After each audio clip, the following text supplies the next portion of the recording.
kathacafe.com.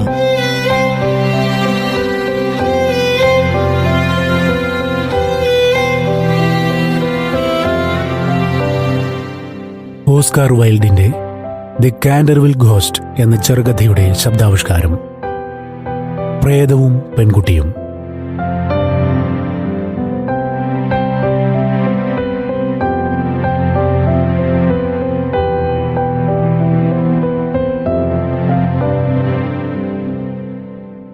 American സ്ഥാനപതിയായ mister ഹൈറം B Otis കാൻഡർവിൽ ബംഗ്ലാവ് വാങ്ങിയപ്പോൾ അതൊരു വിഡ്ഢിത്തമായെന്നോ എല്ലാവർക്കും തോന്നി. ആ ബംഗ്ലാവിൽ പ്രേതബാധയുണ്ട് എന്ന കാര്യത്തിൽ ആർക്കും ഒരു സംശയവുമില്ലായിരുന്നു. എന്തിന്, ബംഗ്ലാവിന്റെ ഉടമയും ഏറ്റവും ബഹുമാന്യനുമായ കാൻഡർവിൽ പ്രഭു പോലും ഈ പ്രേതബാധയുടെ കാര്യം മിസ്റ്റർ ഓട്ടിസിനോട് സൂചിപ്പിക്കുന്നത് തന്റെ കടമയായി കരുതി. ഞങ്ങളിവിടെ താമസിച്ചിരുന്നില്ല, കാൻഡർവിൽ പ്രഭു പറഞ്ഞു തുടങ്ങി. 2 തലമുറകൾക്ക് മുൻപ് എന്റെ ബന്ധുവായ ബോൾട്ടണിലെ ഡെവാജർ പ്രഭു അത്താഴ വിരുന്നിനായി തയ്യാറായപ്പോൾ അസ്ഥികൾ മാത്രമുള്ള 2 കൈകൾ അവരുടെ തോളിൽ പിടിക്കുകയുണ്ടായി. ഭയന്നു വിറച്ച് മോഹാലസ്യപ്പെട്ട അവർക്ക് ആ ആഘാതത്തിൽ നിന്ന് പിന്നീടൊരിക്കലും പൂർണ്ണമായി മുക്തി നേടാനും കഴിഞ്ഞില്ല. മിസ്റ്റർ ഓട്ടിസ് ഇടവകയിലെ പുരോഹിതനും കേംബ്രിഡ്ജ് കിങ്സ് കോളേജിലെ ഫെലോയുമായ അഗസ്റ്റസ് ഡാംബെയർ ഉൾപ്പെടെ എന്റെ കുടുംബത്തിൽ ഇപ്പോൾ ജീവിച്ചിരിക്കുന്ന പലരും പ്രേതത്തെ കണ്ടിട്ടുണ്ട്. പ്രഭുയ്ക്ക് നേരിടേണ്ടി വന്ന ആ നിർഭാഗ്യകരമായ സംഭവത്തിന് ശേഷം ചെറുപ്പക്കാരായ പരിചാരകർ പോലും ഞങ്ങൾക്കൊപ്പം നിൽക്കാതെയായി. ഇടനാഴിയിൽ നിന്നും ലൈബ്രറിയിൽ നിന്നും ഉയരുന്ന ദുരൂഹമായ ശബ്ദങ്ങൾ മൂലം കാൻഡർവിൽ പ്രഭുയ്ക്ക് രാത്രിയിൽ ഉറക്കവും കുറഞ്ഞു തുടങ്ങി. മൈ ലോർഡ്, സ്ഥാനപതി സംസാരിച്ചു തുടങ്ങി. വീട്ടുപകരണങ്ങളെയും പ്രേതത്തെയും ശരിയായി മൂല്യനിർണ്ണയം നടത്തിയതിനു ശേഷം ഞാൻ എടുക്കാം. പണം കൊടുത്തു വാങ്ങാൻ കഴിയുന്നതെന്തും സ്വന്തമാക്കുന്ന ഒരു ആധുനിക രാജ്യത്തു നിന്നുമാണ് ഞാൻ വരുന്നത്. ഞങ്ങളുടെ ചുണയുള്ള യുവതലമുറ ലോകം മുഴുവൻ മാറ്റിമറിക്കുകയും താങ്കളുടെ രാജ്യത്തെ നല്ല കലാകാരന്മാരെല്ലാം ഇപ്പോൾ ഞങ്ങളുടെ നാട്ടിലേക്ക് കുടിയേറിക്കൊണ്ടിരിക്കുകയുമാണല്ലോ. അവിടെ ഞങ്ങളുടെ വീട്ടിൽ യൂറോപ്പിലെ പ്രേതത്തെപ്പോലെ എന്തെങ്കിലും ഉണ്ടെങ്കിൽ ഞങ്ങളതിനെ ഉടനെ തന്നെ ഏതെങ്കിലും പൊതു മ്യൂസിയത്തിലോ നിരത്തിലോ പൊതുജനങ്ങൾക്കായി പ്രദർശിപ്പിക്കും എന്നാണ് ഞാൻ കരുതുന്നത്. പ്രേതമുണ്ടെന്ന് തന്നെ ഞാൻ ഭയപ്പെടുന്നു, കാൻഡർവിൽ പ്രഭു പുഞ്ചിരിയോട് പറഞ്ഞു. ഒരുപക്ഷെ താങ്കൾക്ക് വിശ്വസിക്കാൻ പ്രയാസമാണെങ്കിലും 3 തലമുറകൾക്ക് മുൻപ് തന്നെ, അതായത് 1584 മുതൽ ഞങ്ങളുടെ കുടുംബത്തിൽ ആരെങ്കിലും മരിക്കുന്നതിന് മുന്നോടിയായി പ്രേതം പ്രത്യക്ഷപ്പെടാറുള്ളതായി എല്ലാവർക്കും അറിവുള്ളതാണ്. കൊള്ളാം കാൻഡർവിൽ പ്രഭു. കുടുംബ ഡോക്ടർമാരാണ് സാധാരണയായി ആ അവസരത്തിൽ വരാറുള്ളത്. പ്രേതങ്ങളൊന്നുമില്ല. ബ്രിട്ടീഷ് പ്രഭുക്കന്മാർക്കായി പ്രകൃതി നിയമങ്ങളെ മാറ്റാനാവില്ലല്ലോ. അമേരിക്കയിൽ തീർച്ചയായും താങ്കൾ പറഞ്ഞത് സ്വാഭാവികമായിരിക്കും. മിസ്റ്റർ ഓട്ടിസിന്റെ പ്രസ്താവന ശരിയായി മനസ്സിലാകാതെയിരുന്ന കാൻഡർവിൽ പ്രഭു മറുപടി പറഞ്ഞു. വീട്ടിലൊരു പ്രേതമുള്ളത് താങ്കൾക്ക് കുഴപ്പമില്ല എങ്കിൽ ശരി, ഞാൻ മുന്നറിയിപ്പ് തന്നിരുന്നു എന്ന് മാത്രം ഓർമ്മിക്കുക. ഇതിന് ഏതാനും ആഴ്ചകൾ കഴിഞ്ഞ് വാങ്ങൽ നടപടികൾ പൂർത്തിയായതിനു ശേഷം സ്ഥാനപതി തന്റെ കുടുംബത്തിനൊപ്പം കാൻഡർവിൽ ബംഗ്ലാവിൽ എത്തിച്ചേർന്നു.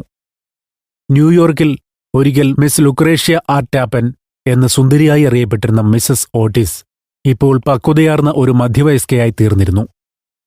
തങ്ങളുടെ ജന്മദേശം വിടുന്ന പല അമേരിക്കൻ സ്ത്രീകളെയും വിട്ടുമാറാത്ത അനാരോഗ്യം ബാധിച്ചിരുന്നുവെങ്കിലും മിസസ് ഓട്ടിസ് അതിനൊരു അപവാദമായിരുന്നു. തീർച്ചയായും പല കാര്യങ്ങളിലും അവർ ഇംഗ്ലീഷുകാരെ പോലെയായിരുന്നു. അവരുടെ ഏറ്റവും മൂത്ത മകന് ദേശഭക്തിയോടെ വാഷിംഗ്ടൺ എന്നാണ് അവർ പേരിട്ടത്. ഇളം നിറമാർന്ന തലമുടിയോടുകൂടി സുമുഖനായ ഒരു നവയുവാവായി തീർന്നിരുന്ന മകൻ തന്റെ മാതാപിതാക്കളുടെ തീരുമാനത്തിൽ ഖേദിക്കാനും ഇടയാക്കിയില്ല.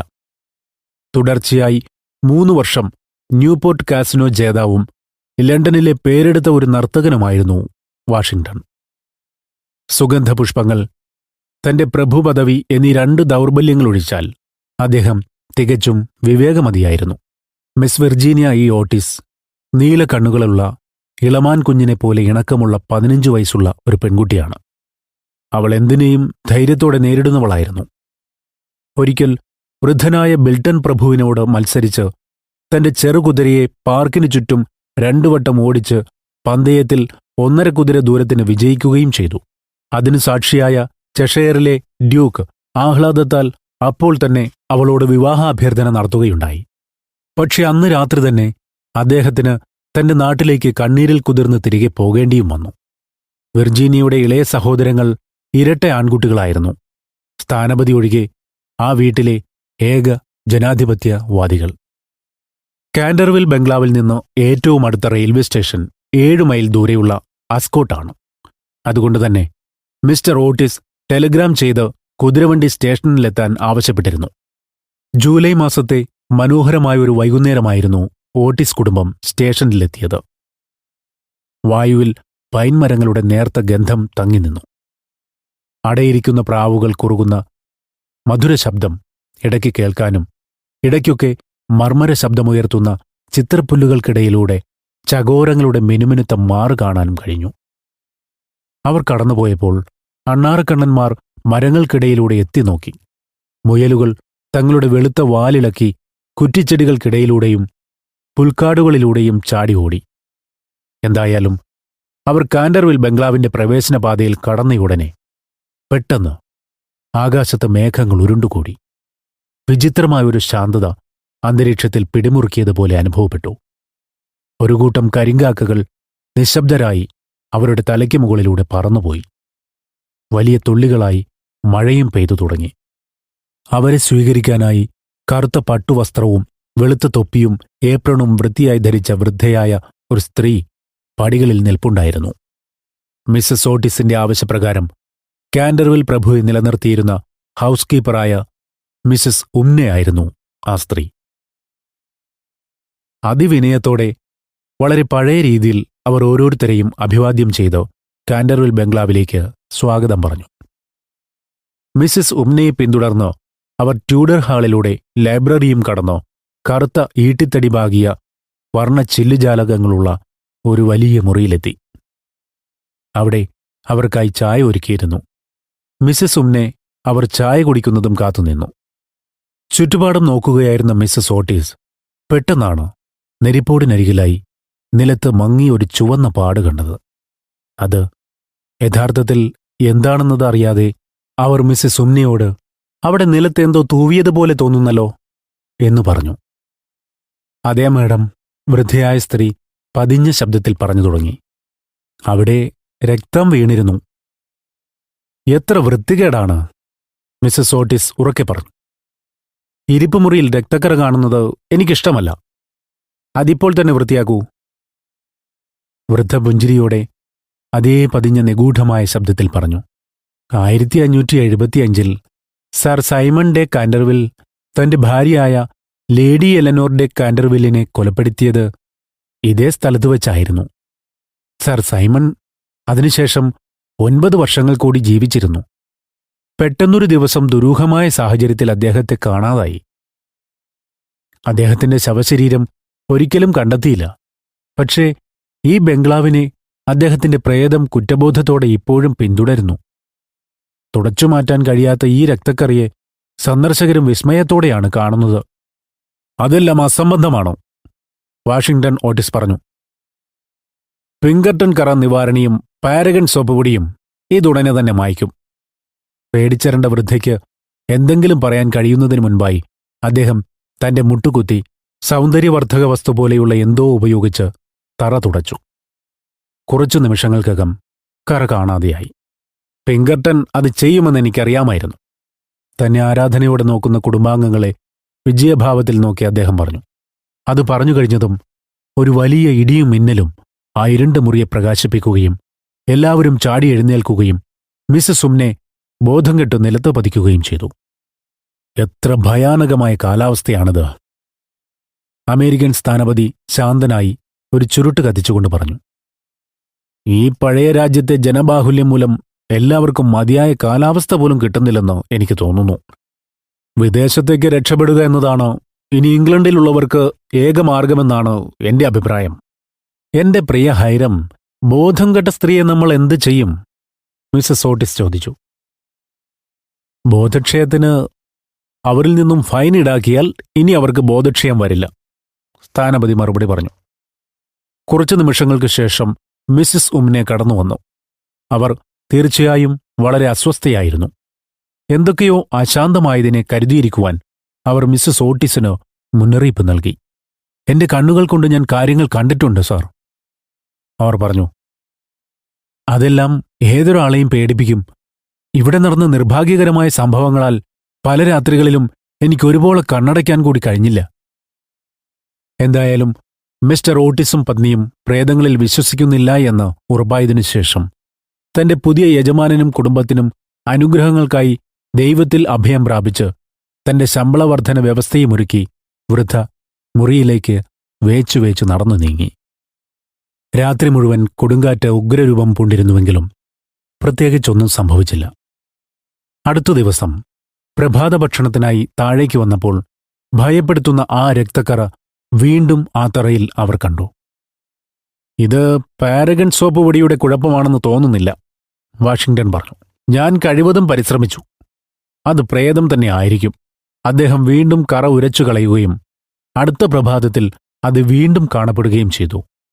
മിസ്റ്റർ ഓട്ടിസ് ഇരിപ്പുമുറി പൂട്ടി താക്കോൽ തന്റെ ഒപ്പം മുകളിലേക്ക് കൊണ്ടുപോയെങ്കിലും മൂന്നാം പ്രഭാതത്തിലും ആ രക്തക്കറ വീണ്ടും പ്രത്യക്ഷപ്പെട്ടു. കുടുംബത്തിലെല്ലാവർക്കും ഇപ്പോൾ ആകപ്പാടെ താൽപ്പര്യം തോന്നിത്തുടങ്ങി. പ്രേതമില്ല എന്ന് തന്റെ അഭിപ്രായം ശരിയായില്ലേ എന്ന് സംശയിച്ച് മിസ്സസ് ഓട്ടിസ് സൈക്കിക്കൽ സൊസൈറ്റിയിൽ അംഗമാകാനുള്ള തന്റെ താൽപ്പര്യം പ്രകടിപ്പിച്ചു. വാഷിംഗ്ടൺ കുറ്റകൃത്യവുമായി കൂട്ടിയോജിപ്പിക്കുമ്പോൾ രക്തക്കറയുടെ സ്ഥിരത എന്ന വിഷയത്തെപ്പറ്റി അതീന്ദ്രിയ അനുഭവങ്ങളെക്കുറിച്ച് ഗവേഷണം നടത്തുന്ന മേയേഴ്സ്, പോഡ്മോർ എന്നിവർക്ക് ഒരു നെടുനീളൻ കത്ത് തയ്യാറാക്കി. എന്നാൽ അടുത്ത രാത്രിയിൽ പ്രേതത്തെക്കുറിച്ചുള്ള എല്ലാ സംശയങ്ങളും ദൂരീകരിക്കപ്പെട്ടു.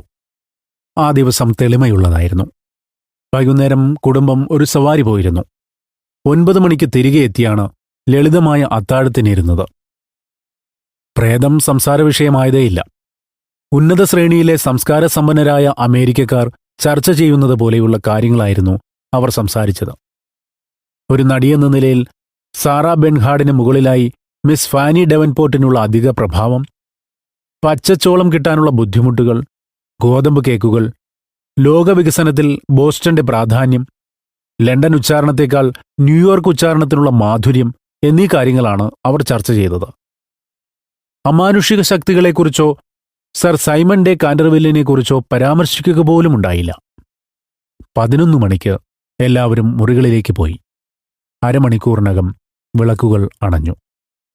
കുറച്ചു സമയത്തിനു ശേഷം തന്റെ മുറിക്ക് പുറത്തെ ഇടനാഴിയിൽ നിന്ന് വിചിത്രമായൊരു ശബ്ദം കേട്ട് മിസ്റ്റർ ഓട്ടിസ് ഉണർന്നു. അതെന്തോ ലോഹമുരയുന്ന ശബ്ദമായിരുന്നു. ഓരോ നിമിഷവും ആ ശബ്ദം പതിയെ അടുത്തടുത്തു വന്നു. അദ്ദേഹം പെട്ടെന്നെഴുന്നേറ്റ് തീപ്പെട്ടി ഉരച്ച് സമയം നോക്കി. കൃത്യം 1 മണി.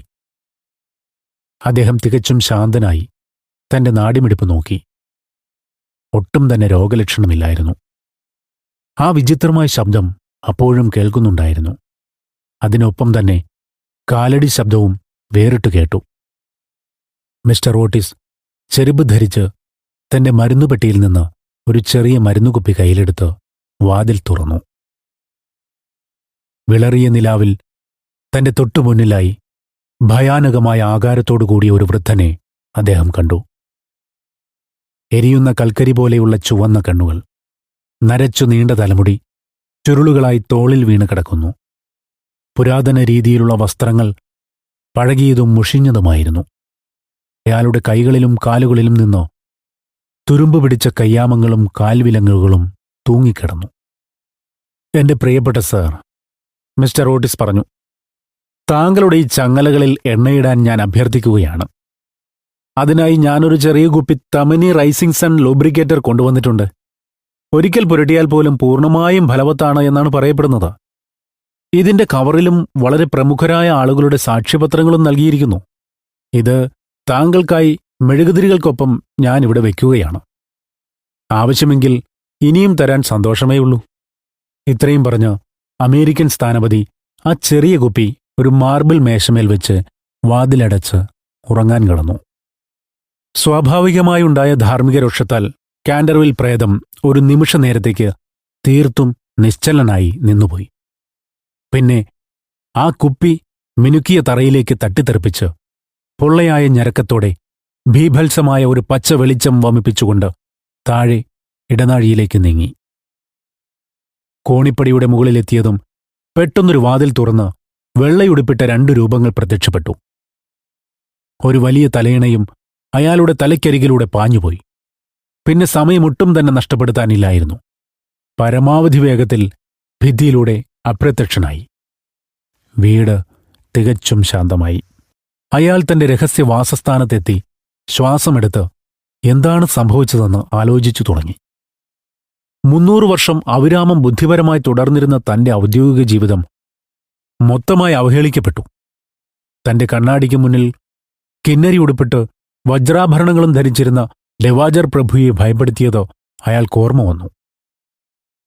അയാൾ ഒന്ന് വെറുതെ ഇളിച്ചു കാട്ടിയപ്പോൾ അപസ്മാര അവസ്ഥയിലായ 4 വീട്ടുജോലിക്കാർ ലൈബ്രറിയിൽ നിന്ന് രാത്രി മടങ്ങിവന്ന വഴി മെഴുകുതിരി ഊതിക്കെടുത്തിയപ്പോൾ മുതൽ മാനസിക തകർച്ചയുടെ രക്തസാക്ഷിയായി ഇപ്പോഴും ഡോക്ടറുടെ ചികിത്സയിൽ കഴിയുന്ന ഇടവക പാതിരി പുലർച്ചെ ഉണർന്നപ്പോൾ നെരിപ്പോടിനരികിലെ ചാരുകസേരയിലിരുന്ന് തന്റെ ഡയറി വായിക്കുന്ന അസ്ഥികൂടത്തെ കണ്ട് മസ്തിഷ്കജ്വരം ബാധിച്ച് 6 ആഴ്ച തന്റെ കിടക്കയിൽ തടവിലാകുകയും പിന്നീട് പള്ളിസെമിത്തേരിയിൽ തടവിലായി എന്നേക്കുമായി രോഗമുക്തി നേടുകയും ചെയ്ത മാഡം ഡെ ട്രൈമുലാക് എന്നിവരെയും അയാൾ ഓർത്തു.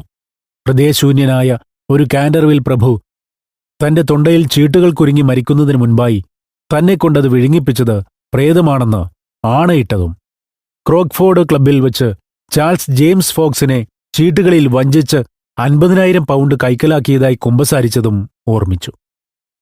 ഒരു പച്ച നിറത്തിലുള്ള കൈ കലവറയിലെ ജനൽപ്പാളിയിൽ തട്ടുന്നത് കണ്ട് സ്വയം വെടിയുതിർത്ത കലവറക്കാരൻ മുതൽ കിങ്സ് വാക്കിനടുത്ത് മത്സ്യക്കുളത്തിൽ സ്വയം മരണം വരിക്കുന്നതുവരെയും സുന്ദരിയായ ലേഡി സ്റ്റഫീൽഡ് 5 കരിഞ്ഞ വിരൽപ്പാടുകൾ മറയ്ക്കാനായി തന്റെ കഴുത്തിനു ചുറ്റും സദാ കറുത്ത വെൽവെറ്റ് നാട കെട്ടിയിരുന്നതുവരെയുള്ള അയാളുടെ എല്ലാ നേട്ടങ്ങളും വീണ്ടും സ്മരണയിലെത്തി.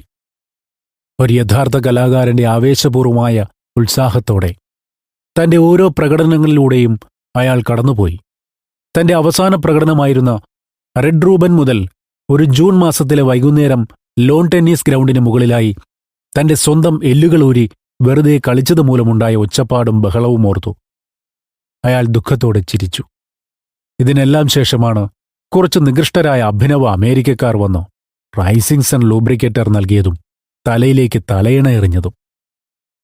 അത് തീർത്തും സഹിക്കാൻ കഴിയാത്ത കാര്യമാണ്. തന്നെയുമല്ല, ചരിത്രത്തിൽ ഒരു പ്രേതത്തിനും ഇങ്ങനെയൊരു അനുഭവം ഉണ്ടായിക്കാണില്ല. അക്കാരണത്താൽ അയാൾ പകരം വീട്ടാൻ തീരുമാനിച്ച് അഗാധമായ ചിന്തയിൽ മുഴുകി സൂര്യപ്രകാശം വരുന്നവരെയും ഇരുന്നു. പിറ്റേന്ന് പ്രഭാതഭക്ഷണ സമയത്ത് കണ്ടുമുട്ടിയപ്പോൾ ഓട്ടിസ് കുടുംബം പ്രേതത്തെക്കുറിച്ച് കുറച്ചു സമയം ചർച്ച ചെയ്തു. താൻ നൽകിയ സമ്മാനം സ്വീകരിക്കപ്പെടാതിരുന്നതിൽ അമേരിക്കൻ സ്ഥാനപതി സ്വാഭാവികമായും കുറച്ച് അലോസരത്തിലായിരുന്നു. പ്രേതത്തിനെ വ്യക്തിപരമായി മുറിവേൽപ്പിക്കണമെന്ന് ഞാൻ ആഗ്രഹിച്ചില്ല, അദ്ദേഹം പറഞ്ഞു. പ്രേതം ഈ വീട്ടിൽ താമസിച്ചു വരുന്ന കാലദൈർഘ്യം നോക്കുമ്പോൾ അദ്ദേഹത്തിന് നേരെ തലയിണ എറിഞ്ഞത് മര്യാദയായില്ല എന്ന് പറയാതെ വയ്യ. അത് കേട്ടതും ഇരട്ടക്കുട്ടികൾ പൊട്ടിച്ചിരിച്ചു എന്നതും പറയണം. അതേസമയം അദ്ദേഹം തുടർന്നു, അദ്ദേഹം റൈസിംഗ് സൺ ലൂബ്രിക്കേറ്റർ ഉപയോഗിക്കാൻ വിസമ്മതിക്കുകയാണെങ്കിൽ നമ്മൾ ആ ചങ്ങലകളെടുത്തു മാറ്റണം. കിടപ്പുമുറിക്ക് പുറത്തുനിന്ന് ആ ചങ്ങല ശബ്ദം കേട്ടുകൊണ്ട് എന്തായാലും ഉറങ്ങാൻ കഴിയില്ല. എന്തായാലും പിന്നീട് ആ ആഴ്ച ഒരു ശല്യവും ഉണ്ടായില്ല. തറയിലെ രക്തക്കറ മാത്രം വീണ്ടും യഥാസ്ഥാനത്ത് തന്നെ പ്രത്യക്ഷപ്പെട്ടുകൊണ്ടിരുന്നു. രാത്രിയിൽ വാതിലും ജനലുകളും മിസ്റ്റർ ഓട്ടിസ് തന്നെ പൂട്ടി. താക്കോൽ കൈവശം വെച്ചിരുന്നതിനാൽ അത് വളരെ വിചിത്രമായി തോന്നി. രക്തക്കറയുടെ ഓന്തിന്റെ നിറമാറ്റം പോലെയുള്ള നിറമാറ്റവും അവരെ അത്ഭുതപ്പെടുത്തി. ചില പ്രഭാതങ്ങളിൽ ഇരുണ്ട ചുവപ്പ്, പിന്നെ കടും ചുവപ്പ്, പർപ്പിൾ, പിന്നീടൊരിക്കൽ തിളങ്ങുന്ന മരതകപ്പച്ച എന്നിങ്ങനെ പല വർണ്ണങ്ങൾ. ഇങ്ങനെയുള്ള വർണ്ണമാറ്റം സ്വാഭാവികമായും നേരം പോക്കിനിടയാക്കി. എന്തിന്, അതിന്റെ നിറത്തെക്കുറിച്ച് പന്തയം പോലും ഓരോ വൈകുന്നേരവും ഉണ്ടായി. പക്ഷേ ഈ തമാശകളിലൊന്നും വെർജീനിയ പങ്കുചേർന്നില്ല. വിശദീകരിക്കാനാവാത്ത എന്തോ കാരണത്താൽ രക്തക്കറ കാണുമ്പോഴൊക്കെ അവൾ ദുഃഖിതയായി. മരതകപ്പച്ച നിറം കണ്ട രാവിലെ കരയുകയുമുണ്ടായി. ഞായറാഴ്ച രാത്രിയാണ് പ്രേതം വീണ്ടും പ്രത്യക്ഷപ്പെട്ടത്. ഉറങ്ങാൻ കിടന്നയുടനെ ഹാളിൽ നിന്നും എന്തോ പൊട്ടിത്തകർന്നു വീഴുന്ന പേടിപ്പെടുത്തുന്ന ശബ്ദമുയർന്നു. താഴേക്ക് ഓടിയെത്തിയ അവർ കണ്ടത് ഒരു പഴയ ഇരുമ്പ് പടച്ചട്ട അതിന്റെ സ്റ്റാൻഡിൽ നിന്നും താഴെ കല്ലുപാകിയ തറയിൽ വീണുകിടക്കുന്നു. കാൻഡർവിൽ പ്രേതം അതേസമയം തന്റെ മുഖത്ത് അത്യധികം വേദനാഭാവത്തോടെ തന്റെ കാൽമുട്ടുകൾ തിരുമ്മി പിൻഭാഗമുയർന്ന ഒരു കസേരയിലിരിക്കുന്നു. ഇരട്ട സഹോദരങ്ങൾ തങ്ങളുടെ കളിത്തോക്കുമായാണ് വന്നത്. വന്നപാടെ അവർ 2 തവണ അഭ്യാസികളുടെ വഴക്കത്തോടെ അത് അയാൾക്കു നേരെ പ്രയോഗിച്ചു. അതേസമയം അമേരിക്കൻ സ്ഥാനപതിയാവട്ടെ കാലിഫോർണിയൻ രീതിയിൽ തന്റെ റിവോൾവർ ചൂണ്ടി അയാളോട് കൈകൾ ഉയർത്താൻ ആവശ്യപ്പെട്ടു. പ്രേതം ക്രോധാവേശത്തോടെ അലറിക്കൊണ്ട് അവർക്കിടയിലൂടെ ഒരു ധൂമപടലം വീശുന്ന പോലെ കടന്നുപോയി. പോയ വഴി വാഷിംഗ്ടൺ ഓട്ടിസിന്റെ കയ്യിലിരുന്ന മെഴുകുതിരി അണച്ചുകളഞ്ഞതിനാൽ അവർ പൂർണ്ണമായും ഇരുട്ടിലായി. കോണിപ്പടിയുടെ മുകളിലെത്തിയപ്പോഴാണ് അയാൾ ആത്മനിയന്ത്രണം വീണ്ടെടുത്തതും തന്റെ ഇടിമുഴക്കം പോലെയുള്ള രാക്ഷസീയ അട്ടഹാസം പുറത്തെടുക്കാൻ തീരുമാനിച്ചതും. ഒന്നിലധികം അവസരങ്ങളിൽ ആ അട്ടഹാസം ഫലപ്രദമായിട്ടുണ്ട്. ഒരു രാത്രി കൊണ്ട് റേക്കർ പ്രഭുവിന്റെ വിഗ് നരച്ചുപോയത് ഈ ചിരികെട്ടാണ് എന്നാണ് പറയപ്പെടുന്നത്. കാൻഡർവിൽ പ്രഭുയുടെ 3 ഫ്രഞ്ച് ആയമാർ 1 മാസത്തിനുള്ളിൽ ജോലി ഉപേക്ഷിച്ചു പോകാൻ കാരണമായതും ഭയാനകമായ ഈ ചിരിയാണ്. പഴയ കമാനാകൃതിയിലുള്ള മേൽക്കൂര വരെയും മുഴങ്ങും പോലെ പ്രേതം ഭീകരമായി അട്ടഹസിച്ചു. ഇളം നീല ഡ്രസ്സിംഗ് ഗൗൺ ധരിച്ച് മിസ്സിസ് ഓട്ടിസ് ഒരു വാതിൽ തുറന്ന് പുറത്തുവരുന്നതുവരെയും ആ ചിരിയുടെ അലകൾ പ്രതിധ്വനിച്ചു. നിങ്ങൾക്ക് സുഖമില്ലെന്ന് എനിക്ക് തോന്നുന്നു, അവർ പറഞ്ഞു. നിങ്ങൾക്കായി ഒരു കുപ്പി ഡോക്ടർ ഡോബലിന്റെ മരുന്ന് കൊണ്ടുവന്നിട്ടുണ്ട്. ദഹനക്കേടാണെങ്കിൽ ഇത് അത്യുത്തമമാണെന്ന് നിങ്ങൾക്ക് ബോധ്യമാകും. പ്രേതം ഉഗ്രകോപത്തോടെ അവരെ രൂക്ഷമായി നോക്കി. ഒരു കറുത്ത നായയായി മാറാൻ തയ്യാറെടുത്തു തുടങ്ങി. ഈ അടുത്തകാലത്ത് അയാൾ പ്രസിദ്ധി ആർജിച്ച ഒരു കഴിവാണ് അത്. കാൻഡർവിൽ പ്രഭുവിന്റെ അമ്മാവനായ തോമസ് കോട്ടന്റെ സ്ഥിരവിഡ്ഢിതമായി കുടുംബ ഡോക്ടർ പഴിചാരിയിരുന്നത് ഈ നായയെ കാണലായിരുന്നു. എന്തായാലും അടുത്തടുത്ത് വരുന്ന കാലടി ശബ്ദം അയാളുടെ ഉദ്ദേശത്തെ ശങ്കയിലാഴ്ത്തി. അതുകൊണ്ട് നേരിയ തോതിൽ സ്വയം തിളക്കമുണ്ടാക്കി തൃപ്തിപ്പെട്ടതിനു ശേഷം അഗാധമായ ആർത്തനാദത്തോടെ ഇരട്ടക്കുട്ടികൾ അരികിലെത്തുന്നതിന് മുൻപായി അപ്രത്യക്ഷനായി. തന്റെ മുറിയിലെത്തിയതും ഏറ്റവും തീക്ഷ്ണമായ പ്രക്ഷോഭത്തിന്റെ ഇരയായി അയാൾ പൂർണ്ണമായും തകർന്നുപോയി.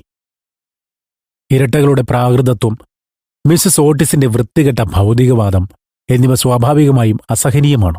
പക്ഷെ അയാളെ ഏറ്റവും അധികം വൈഷമ്യത്തിലാക്കിയത് ആ പടച്ചട്ട അണിയാൻ കഴിയാതിരുന്നതാണ്.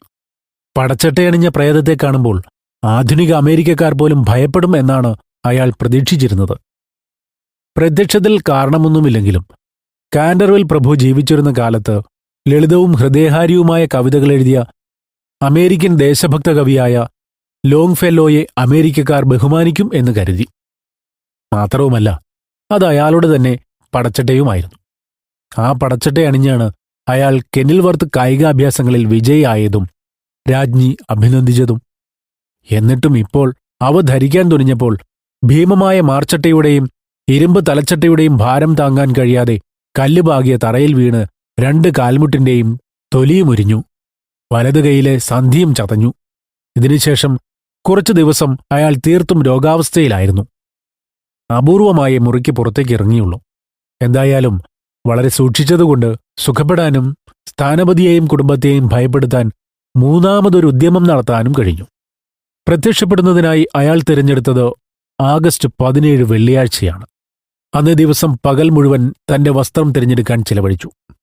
അവസാനം ചുവന്ന തൂവൽ പതിപ്പിച്ച ഒരു വിദൂഷക തൊപ്പിയും കഴുത്തിലും കണംകൈയിലും ഞൊറികളുള്ള കുപ്പായവും ധരിച്ച് തുരുമ്പിച്ച ഒരു കഠാരയും കയ്യിലെടുത്ത് പുറപ്പെട്ടു. വൈകുന്നേരമായപ്പോഴേക്കും കൊടുങ്കാറ്റും മഴയും വന്നു. ആ പഴയ വീടിന്റെ വാതിലുകളും ജനലുകളും കുലുങ്ങിവിറച്ചു. അയാൾ ആഗ്രഹിച്ചിരുന്നതും അങ്ങനെയൊരു കാലാവസ്ഥയാണ്. അയാളുടെ പദ്ധതി ഇതായിരുന്നു: വാഷിംഗ്ടൺ ഓട്ടിസിന്റെ മുറിയിലേക്ക് പതിയെ കടന്ന് കട്ടിലിന്റെ കാൽഭാഗത്ത് ചെന്ന് നിന്ന് ജൽപ്പനങ്ങൾ നടത്തുക. തന്റെ കഴുത്തിൽ 3 പ്രാവശ്യം കുത്തുക. വാഷിംഗ്ടണോട് പ്രത്യേക വിരോധം തോന്നാൻ കാരണമുണ്ടായിരുന്നു. പിങ്കർട്ടൺ പാരഗൺ സോപ്പ് പൊടി ഉപയോഗിച്ച് പ്രസിദ്ധമായ കാൻഡർവിൽ രക്തക്കറ നീക്കം ചെയ്യുന്നത് വാഷിംഗ്ടൺ ആണെന്ന് അയാൾ അറിഞ്ഞിരുന്നു. കൂസലില്ലാത്തവനും സാഹസികനുമായ ആ യുവാവിനെ നികൃഷ്ടമായ ഭീതിയുടെ അവസ്ഥയിലേക്ക് കൊണ്ടുവരണം. അതിനുശേഷം അമേരിക്കൻ സ്ഥാനപതിയുടെയും ഭാര്യയുടെയും മുറിയിൽ കടന്നു തണുത്ത ഒട്ടിപ്പിടിക്കുന്ന തന്റെ കൈ മിസ്സസ് ഓട്ടിസിന്റെ നെറ്റിയിൽ വെച്ച് ഭയന്ന് വിറയ്ക്കുന്ന അവരുടെ ഭർത്താവിന്റെ ചെവിയിൽ കുഴിമാടത്തിലെ വൃത്തികെട്ട രഹസ്യങ്ങൾ സീൽക്കാരത്തോടെ മന്ത്രിക്കണം. വിർജീനിയ ഒരിക്കലും അയാളെ അവഹേളിക്കാതിരുന്നതിനാലും സൗമ്യയും ഓമനത്തമുള്ളവളുമായതിനാലും അവൾക്കായി പ്രത്യേക പദ്ധതിയൊന്നും തയ്യാറാക്കിയില്ല. അലമാരയിലിരുന്ന് 1-2 മുഴങ്ങുന്ന അലർച്ച അവൾക്ക് ധാരാളമായിരിക്കും. ഇനി അഥവാ അത് കേട്ട് അവൾ ഉണർന്നില്ല എങ്കിൽ പുതപ്പ് വലിച്ചെറിയണം. ഇരട്ടകളെ എന്തായാലും ഒരു പാഠം പഠിപ്പിക്കണം.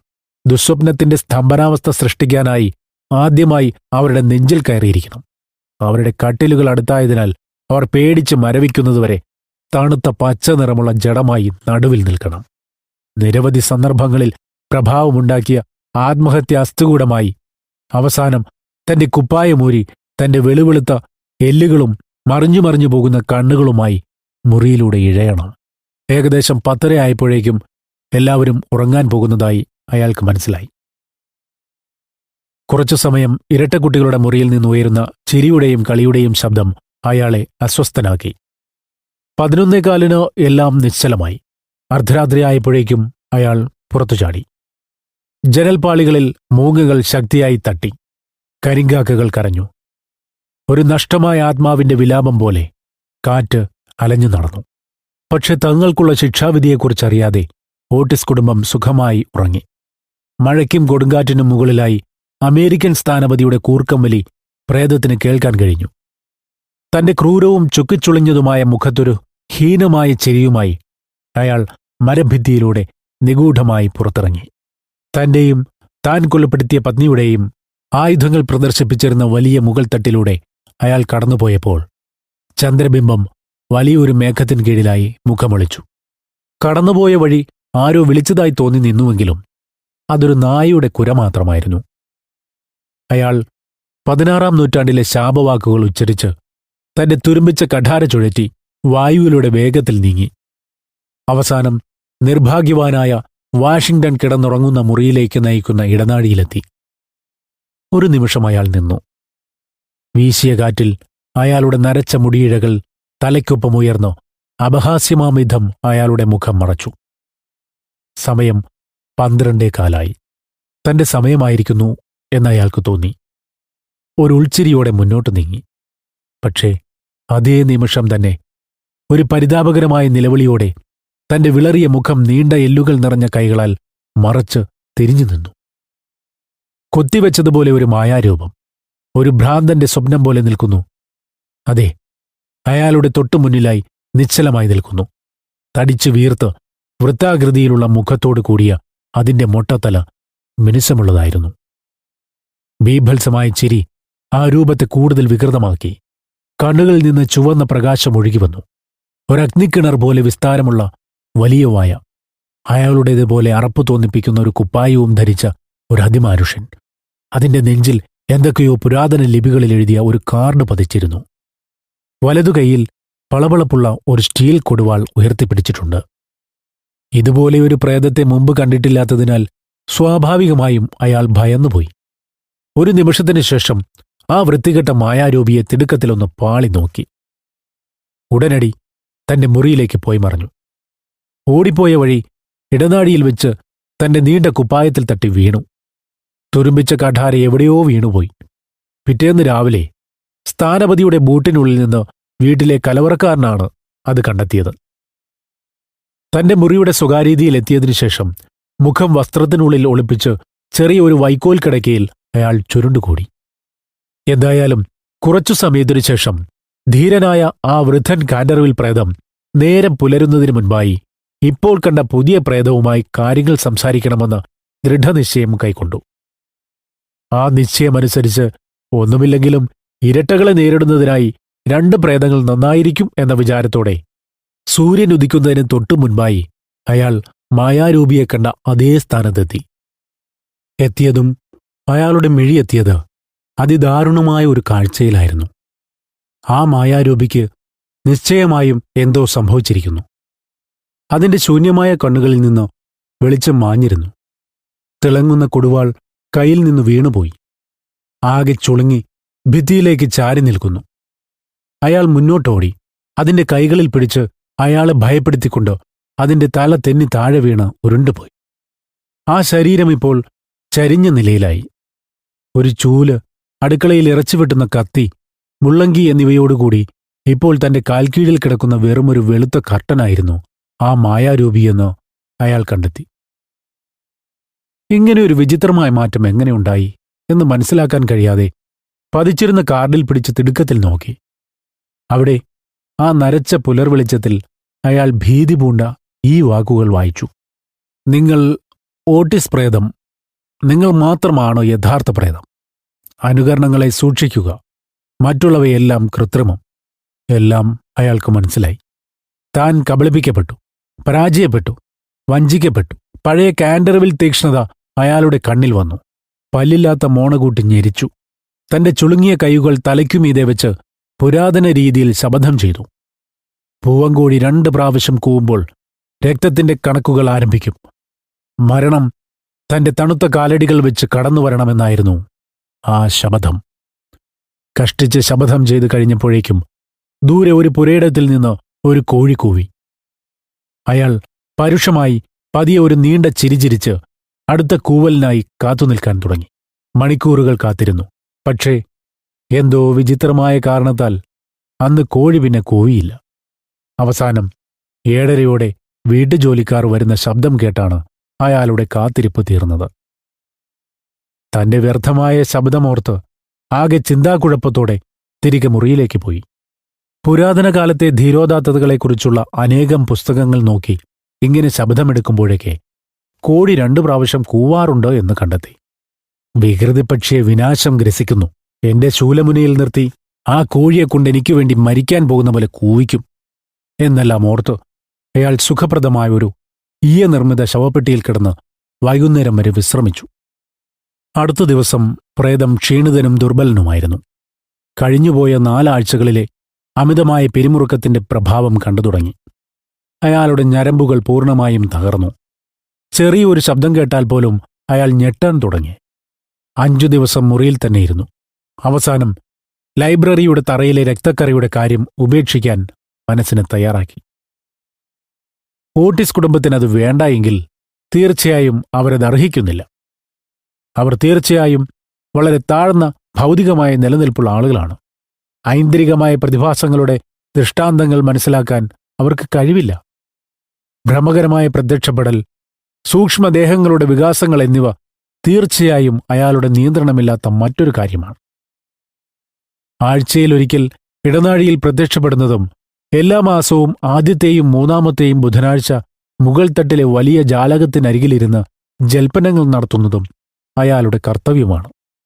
ആ കർത്തവ്യങ്ങളിൽ നിന്ന് എങ്ങനെ രക്ഷപ്പെടണമെന്നോ അയാൾക്കറിയില്ല.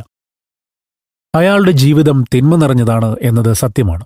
പക്ഷേ മറുവശത്ത് അഭൗമശക്തികളുമായി ബന്ധപ്പെട്ട എന്തിനേയും സത്യസന്ധമായി അനുസരിക്കുന്ന ആളുമാണ്. അതിൻപ്രകാരം അടുത്ത 3 ശനിയാഴ്ചകളിൽ അർദ്ധരാത്രിക്കും 3 മണിക്കുമിടയ്ക്ക് ഇടനാഴി കുറുകെ കടക്കുമ്പോൾ ആരും കാണാതിരിക്കാനും കേൾക്കാതിരിക്കാനുമായി സാധ്യമായ എല്ലാ മുൻകരുതലുകളും അയാളെടുത്തു. തന്റെ ബൂട്ട് ഊരിമാറ്റി ചിതലരിച്ച പാളികളിലൂടെ ശബ്ദമുണ്ടാക്കാതെ കടന്നു. ഒരു വലിയ കറുത്ത വെൽവെറ്റ് മേലങ്കി ധരിച്ചു. തന്റെ ചങ്ങലകളിൽ റൈസിംഗ് സൺ ലൂബ്രിക്കേറ്റർ ഉപയോഗിക്കാനും ശ്രദ്ധിച്ചു. അവസാനം പറഞ്ഞ കരുതൽ രീതി സ്വീകരിക്കുന്നതിനാണ് ഏറ്റവും പ്രയാസം തോന്നിയത് എന്ന് ഇവിടെ പ്രത്യേകം പറഞ്ഞുകൊള്ളട്ടെ. എന്തായാലും ഒരു രാത്രി കുടുംബം അത്താഴം കഴിച്ചുകൊണ്ടിരുന്നപ്പോൾ മിസ്റ്റർ ഓട്ടിസിന്റെ കിടപ്പുമുറിയിലേക്ക് പതിയെ ഊളിയിട്ട് ചെന്നാണ് ലൂബ്രിക്കേറ്ററിന്റെ ആ കുപ്പിയെടുത്തത്.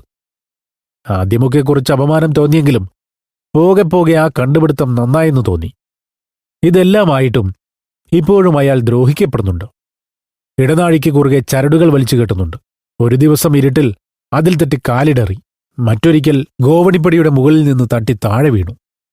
ആ അവഹേളനം അയാളെ കോപിഷ്ഠനാക്കി. അങ്ങനെ തന്റെ അന്തസ്സും സാമൂഹ്യ പദവിയും സ്ഥാപിച്ചെടുക്കാൻ ഒരവസാന ശ്രമം കൂടി നടത്തി നോക്കാൻ അയാൾ ദൃഢനിശ്ചയം ചെയ്തു. അടുത്ത രാത്രി തന്റെ കീർത്തികേട്ട കഥാപാത്രമായ റെക്ലസ് റൂപ്പർട്ട് അഥവാ തലയില്ലാത്ത ഇംഗ്ലീഷ് പ്രഭു എന്ന രൂപത്തിൽ ആ അധികാരികളെ സന്ദർശിക്കാൻ തീരുമാനിച്ചു. 70 വർഷത്തിലധികമായി ഈ വേഷപ്പകർച്ചയിൽ അയാൾ പ്രത്യക്ഷപ്പെടാറില്ല. ഇപ്പോഴുള്ള കാൻഡർവിൽ പ്രഭുവിന്റെ മുത്തച്ഛനുമായി വിവാഹം നിശ്ചയിച്ചിരുന്ന ലേഡി ബാർബറ മൊഡീഷിനെ ഈ വേഷത്തിൽ ഭയപ്പെടുത്തിയതിനു ശേഷം ആ യുവതി സുമുഖനായ ജാക്ക് ആസിൽഡൌൺ എന്ന യുവാവുമായി പലായനം ചെയ്തു. സന്ധ്യാസമയത്ത് മട്ടുപ്പാവിലൂടെ ഇങ്ങനെ ഭീകരമായ ഒരു മായാരൂപം മുകളിലേക്കും താഴേക്കും പോകാൻ അനുവദിക്കുന്ന ഒരു കുടുംബത്തിലേക്ക് വിവാഹിതയായി ചെന്ന് ചേരാൻ ലോകത്താര് പറഞ്ഞാലും സമ്മതിക്കില്ല എന്നാണ് ആ യുവതി പ്രഖ്യാപിച്ചത്. പാവം ജാക്ക് പിന്നീട് കാൻഡർവിൽ പ്രഭുവിന്റെ വെടിയേറ്റ് മരണമടഞ്ഞു. അതിന് 1 വർഷം തികയുന്നതിന് മുൻപായി ലേഡി ബാർബറയും ഹൃദയം പൊട്ടി മരിച്ചു. അങ്ങനെ ഏത് രീതിയിൽ നോക്കിയാലും ആ വേഷപ്പകർച്ച വിജയപ്രദമായിരുന്നു. പക്ഷേ അത് വളരെ വിഷമം പിടിച്ച മേക്കപ്പ് ആയതിനാൽ അതിനായി ഏകദേശം 3 മണിക്കൂർ ആവശ്യമാണ്. അവസാനം എല്ലാം തയ്യാറാക്കി ഒരുങ്ങി. തന്റെ രൂപം കണ്ട് സ്വയം മതിപ്പും തോന്നി. തുകൽ ബൂട്ടുകൾ കുറച്ച് വലുതായി തോന്നി. 2 കൈത്തോക്കുകളിൽ ഒരെണ്ണം മാത്രമേ കണ്ടെത്താൻ കഴിഞ്ഞുള്ളൂ എന്നതൊഴിച്ചാൽ ആകെ കൂടെ അയാൾ സംതൃപ്തനായി. സമയം 1:15 മരഭിത്തിയിലൂടെ വഴുതിയിറങ്ങി ഇടനാഴിയിൽ ഇഴഞ്ഞുകയറി. ഇരട്ടക്കുട്ടികൾ കൈയടക്കിയിരിക്കുന്ന മുറിയിൽ എത്തിയപ്പോഴേക്കും ആ മുറിയുടെ നിറമനുസരിച്ച് നമുക്കതിനെ ഒരു ബ്ലൂ ബെഡ് ചേംബർ എന്ന് വിളിക്കാം. ആ മുറിയുടെ വാതിൽ ചാരിയിട്ടിരിക്കുന്നത് കണ്ടു. ഫലപ്രദമായ ഒരു പ്രവേശനം ആഗ്രഹിച്ച് വാതിൽ തള്ളി തുറന്നതും ഒരു വലിയ ഭാരിച്ച ജഗ് നിറയെ വെള്ളം അയാളുടെ ദേഹത്തേക്ക് വീണു. അതേസമയം തന്നെ മേൽക്കട്ടിയുള്ള കട്ടിൽ നിന്ന് അമർത്തിയ ചിരിയും കൂവലും കേട്ടു. ആ ആഘാതത്താൽ അയാൾ ഉടനെ തന്നെ കഴിയുന്നത്ര വേഗതയിൽ തിരിച്ചോടി. അടുത്ത ദിവസം കടുത്ത പനി പിടിച്ച് കിടപ്പിലായി. ആ നടന്ന മുഴുവൻ സംഭവങ്ങളിലും അയാളെ ആകെ സാന്ത്വനിപ്പിച്ചത് ഒരേ ഒരു കാര്യമാണ്. അയാൾ തന്റെ തല കൂടെ കൊണ്ടുപോയില്ല. മറിച്ചായിരുന്നെങ്കിൽ കാര്യങ്ങൾ കൂടുതൽ വഷളായേനെ. ധാർഷ്ട്യം നിറഞ്ഞ അമേരിക്കൻ കുടുംബത്തെ പേടിപ്പിക്കാൻ കഴിയും എന്ന പ്രതീക്ഷ പതുക്കെ പതുക്കെ അയാൾക്കില്ലാതെയായി. തണുത്ത കാറ്റിനെ പേടിച്ച് കഴുത്തിനു ചുറ്റും ചുവന്ന മഫ്ലറും ചുറ്റി ശബ്ദം കേൾക്കാത്ത ചെരുപ്പിട്ടോ ഇരട്ടക്കുട്ടികൾ എങ്ങാനും ആക്രമിച്ചാൽ സ്വയരക്ഷയ്ക്കായി ചെറിയ കനം കുറഞ്ഞ തോക്കും കയ്യിലേന്തി ഒരു നിയമം പോലെ സ്വന്തം സംതൃപ്തിക്കായി അയാൾ ചെറിയ ഇടനാഴികളിൽ വലിഞ്ഞു കയറി. സെപ്റ്റംബർ 19 അയാൾക്ക് അവസാനത്തെ ആഘാതമുണ്ടായത്. എന്തായാലും അവഹേളനമുണ്ടാവില്ല എന്നുറപ്പിച്ചാണ് പ്രവേശന ഹാളിലെ ഗോവണിപ്പടിയിറങ്ങി അയാൾ ചെന്നത്. കാൻഡർവിൽ കുടുംബചിത്രങ്ങളുടെ സ്ഥാനം പ്രശസ്ത അമേരിക്കൻ ഫോട്ടോഗ്രാഫറായ നെപ്പോളിയൻ സരോനി എടുത്ത അമേരിക്കൻ സ്ഥാനപതിയുടെയും പത്നിയുടെയും ചിത്രങ്ങൾ ഏറ്റെടുത്തിരിക്കുന്നു. അതുകണ്ട് അയാൾ ആക്ഷേപകരമായ അഭിപ്രായങ്ങൾ പറഞ്ഞ് സ്വയം ആശ്വസിച്ചു. അയാൾ ലളിതമായും എന്നാൽ വൃത്തിയായും ഒരു നിശാവസ്ത്രം ധരിച്ച് ശവക്കുഴിയിലെ മണ്ണ് ദേഹത്ത് പുരട്ടി. ഒരു മഞ്ഞ തുണിയാൽ താടി മുകളിലേക്ക് കൂട്ടിക്കെട്ടി. ഒരു റാന്തലും ശവക്കുഴിയെടുക്കുന്ന ഒരു മൺവെട്ടിയും കയ്യിലേന്തിയാണ് വന്നത്. ആ വേഷപ്പകർച്ച ഏറ്റവും ശ്രദ്ധേയമായ ഒന്നായിരുന്നു. കാൻഡർവിൽ കുടുംബം അതോർത്തിരിക്കും. കാരണം അവരുടെ അയൽക്കാരായ റൂഫോർഡ് പ്രഭു കുടുംബവുമായുണ്ടായ വഴക്കിന്റെ മൂലകാരണം അതായിരുന്നു. അപ്പോൾ സമയം പുലർച്ചെ ഏകദേശം 2:15. അയാൾ ഉറപ്പുവരുത്തിയിടത്തോളം ആരും അനങ്ങുന്നില്ലായിരുന്നു. ലൈബ്രറിയിലേക്ക് അലസഗമനം നടത്തിയതും എന്തായാലും അവിടെ രക്തക്കറയുടെ ലക്ഷണമെന്തെങ്കിലും അവശേഷിച്ചിട്ടുണ്ടോ എന്ന് നോക്കാൻ തോന്നി. പെട്ടെന്ന് ഇരുട്ടിൽ നിന്ന് 2 രൂപങ്ങൾ തലയ്ക്ക് മുകളിൽ കൈയുയർത്തി ചാടി വീണ് അയാളുടെ ചെവിയിൽ ഭൂ എന്നാക്രോശിച്ചു. ഈ വക സന്ദർഭങ്ങളിൽ സ്വാഭാവികമായി ഉണ്ടാകുന്ന പരിഭ്രാന്തിയിൽ ഗോവണിപ്പടിയിലേക്ക് ഓടി. പക്ഷെ അവിടെ വാഷിംഗ്ടൺ ഓട്ടിസ് ചെടികൾക്ക് വെള്ളം ചീറ്റിക്കുന്ന വലിയ ഒരു പീച്ചാങ്കുഴലുമായി നിൽക്കുന്നു. അങ്ങനെ എല്ലാ വശത്തു നിന്നും തന്റെ എതിരാളികളാൽ വളയപ്പെട്ടു. ഒരു വിധത്തിൽ ഇരുമ്പടുപ്പിനുള്ളിലേക്ക് അപ്രത്യക്ഷനായി. അയാളുടെ ഭാഗ്യത്തിന് അടുപ്പ് കത്തുന്നില്ലായിരുന്നു. പുകക്കുഴലിനുള്ളിലൂടെയും ചിമ്മിനിയിലൂടെയും ഇഴഞ്ഞ് പൊടിയും പിടിച്ച് ഹതാശനായി ആകെ താറുമാറായി തന്റെ മുറിയിലെത്തി. ഇതിനുശേഷം രാത്രികാല പര്യടനങ്ങളിൽ അയാൾക്കൊരു പ്രതീക്ഷയുമില്ലാതെയായി. ഇരട്ടക്കുട്ടികൾ അയാളെ പ്രതീക്ഷിച്ച് പല ദിവസങ്ങളിലും ഇടനാഴികളിൽ വിതറിയ കുരുവിന്റെയും കായകളുടെയും തോടുകൾ മാതാപിതാക്കൾക്കും പരിചാരകർക്കും അസൗകര്യമായി. പ്രേതത്തിന്റെ വികാരങ്ങൾ വളരെ വ്രണപ്പെട്ടതായി അയാൾ പ്രത്യക്ഷപ്പെടാത്തതിൽ നിന്ന് വ്യക്തമായി. തൽഫലമായി മിസ്റ്റർ ഓട്ടിസ് തന്റെ ചരിത്ര സംബന്ധിയായ ജോലികൾ പുനരാരംഭിച്ചു. കുറച്ചു വർഷങ്ങളായി അദ്ദേഹം അതിൽ വ്യാപൃതനായിരുന്നു. മിസ്സിസ് ഓട്ടിസ് പ്രദേശത്തെ ആളുകളെ മുഴുവൻ അമ്പരപ്പിക്കുന്ന രീതിയിൽ കടൽ തീരത്ത് ഒരു ആഘോഷം സംഘടിപ്പിച്ചു. ആൺകുട്ടികളെ അമേരിക്കയുടെ ദേശീയ വിനോദമായ പോക്കർ മുതലായവ കളിക്കാൻ കൂട്ടിക്കൊണ്ടുപോയി. കാൻഡർവിൽ ബംഗ്ലാവിൽ അവധിക്കാലം ചെലവഴിക്കാനെത്തിയ ചെഷയറിലെ ഡ്യൂക്കിനൊപ്പം വിർജീനിയ തെരുവുകളിലൂടെ കുതിരസവാരി നടത്തി. പ്രേതം പോയി കഴിഞ്ഞു എന്ന് പൊതുവെ എല്ലാവർക്കും തോന്നലുണ്ടായി. മിസ്റ്റർ ഓട്ടിസ് ആ വിവരം കാൻഡർവിൽ പ്രഭുവിനെ കത്ത് മുഖേന അറിയിച്ചു. ആ വാർത്ത കേട്ടതിലുള്ള തന്റെ സന്തോഷവും അഭിനന്ദനങ്ങളും പ്രഭു സ്ഥാനപതിയുടെ പത്നിയെ അറിയിച്ചു. പക്ഷേ ഓട്ടിസ് കുടുംബം കബളിപ്പിക്കപ്പെടുകയായിരുന്നു. എന്തെന്നാൽ പ്രേതം അപ്പോഴും വീട്ടിലുണ്ടായിരുന്നു. കാര്യങ്ങളൊക്കെ ഒന്ന് തണുക്കാൻ കാത്തിരിക്കുകയായിരുന്നു. തന്നെയുമല്ല, അതിഥികളുടെ കൂടെ ചെഷയറിലെ ഡ്യൂക്കായ യുവാവുമുണ്ടെന്ന് അയാൾ കേട്ടിരുന്നു. അദ്ദേഹത്തിന്റെ ബന്ധുവായ ഫ്രാൻസിസ് സ്റ്റിൽട്ടൺ പ്രഭു പണ്ടൊരിക്കൽ താൻ കാൻഡർവിൽ പ്രേതവുമായി ചൂതുകളിക്കുമെന്ന് കേണൽ കർബറിയുമായി 100 സ്വർണ്ണനാണയങ്ങൾക്ക് പന്തയം വെച്ചിരുന്നു. അതിനടുത്ത ദിവസം വളരെ നിസ്സഹായനായി ശരീരം തളർന്ന നിലയിൽ ചീട്ടുകളിക്കുന്ന മുറിയിൽ അദ്ദേഹത്തെ കണ്ടെത്തി. വളരെ പ്രായമാകുന്നവരെയും ജീവിച്ചിരുന്നുവെങ്കിലും ഡബിൾ സിക്സസ് എന്നല്ലാതെ മറ്റൊരു വാക്കും പറയാൻ അദ്ദേഹത്തിന് കഴിഞ്ഞിരുന്നില്ല. ഈ കഥ ആ സമയത്ത് വളരെ പ്രസിദ്ധമായിരുന്നു. പക്ഷേ 2 പ്രഭുകുടുംബങ്ങളുടെയും വികാരങ്ങളെ മാനിച്ച് എല്ലാവരും നിശബ്ദരായി. ആ സംഭവത്തെക്കുറിച്ചുള്ള എല്ലാ വിവരങ്ങളും ടെറ്റൽ പ്രഭു രചിച്ച റീജന്റ് രാജകുമാരിയുടെയും സുഹൃത്തുക്കളുടെയും അനുസ്മരണങ്ങൾ 3-ാം വാള്യത്തിൽ കണ്ടെത്താം. സ്റ്റിൽട്ടൺ കുടുംബത്തിന്മേലുള്ള തന്റെ സ്വാധീനം നഷ്ടപ്പെട്ടില്ല എന്ന് സ്ഥാപിക്കാൻ പ്രേതം തികച്ചും ഉത്സുകനായിരുന്നു. അവരുമായി വളരെ അകന്ന ബന്ധവുമുണ്ട്. അയാളുടെ ഒരു ബന്ധു വിവാഹം കഴിച്ച ബെൽക്കളെ കുടുംബത്തിന്റെ പിന്തുടർച്ചക്കാരാണ് ചെഷയർ നാടുവാഴികൾ. അതിൻപ്രകാരം വിർജീനിയയുടെ ആരാധകന്റെ മുന്നിൽ പ്രത്യക്ഷപ്പെടുന്നതിനുള്ള സജ്ജീകരണങ്ങൾ ഒരുക്കി. അതിനായി പല വേഷപ്പകർച്ചകളും കരുതിവെച്ചു.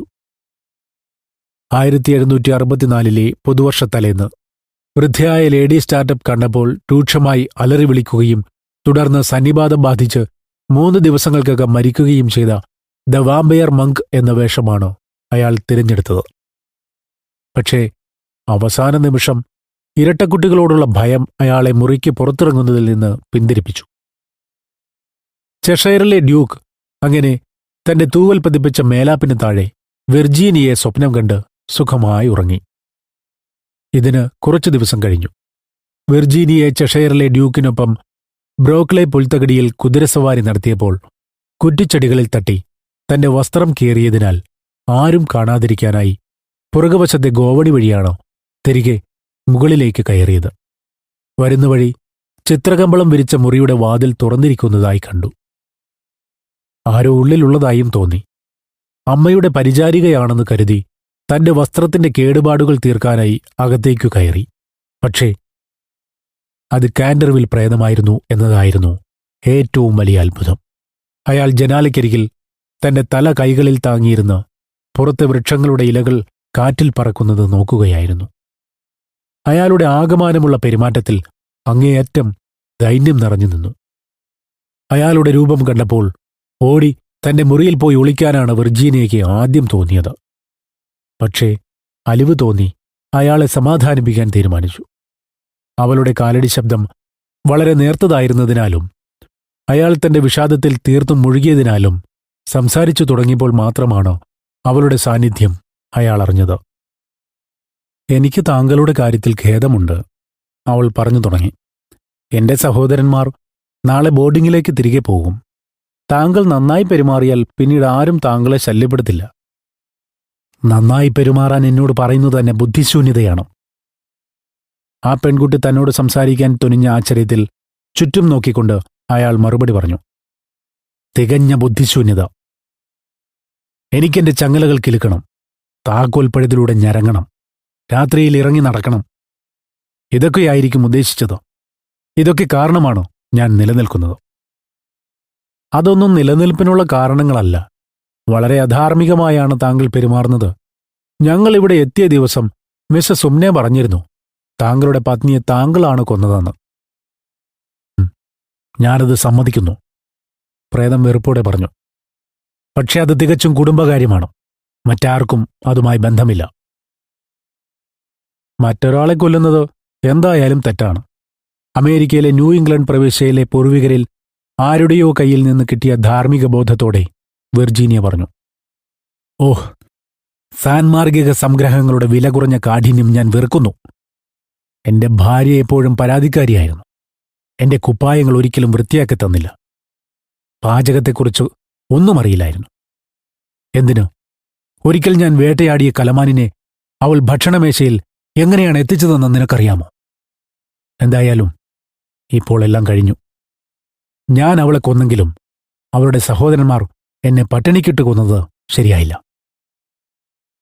താങ്കളെ പട്ടിണിക്കിട്ട് കൊന്നോ? ഓ മിസ്റ്റർ, ഞാൻ ഉദ്ദേശിച്ചത്, സർ സൈമൺ, താങ്കൾക്ക് വിശക്കുന്നുണ്ടോ? എന്റെ കയ്യിലൊരു സാൻഡ്വിച്ചുണ്ട്. താങ്കൾക്കത് ഇഷ്ടമാകുമോ?